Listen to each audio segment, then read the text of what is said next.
Damla kahvetti. Geçen hafta günlük 5 kişi yemin neredeyse tişörtle falan dolaştık. Dün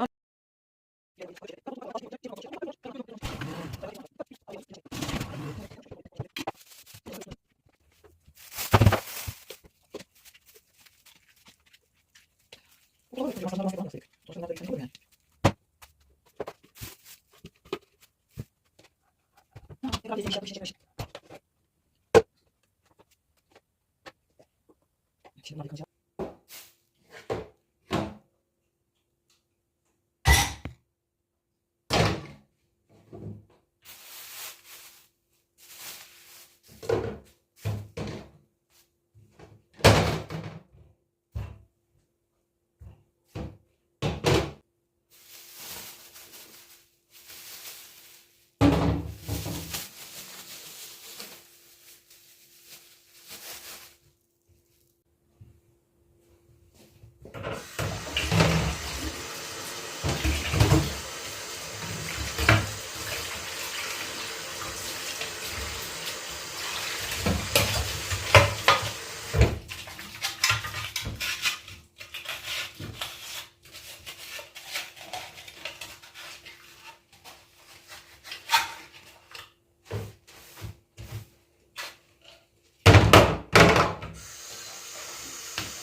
Baharatlarımın tamamını masanın üzerine indirdim. Aralarında en az 6 senelik olanlar var son kullanma tarihlerine baktığımda.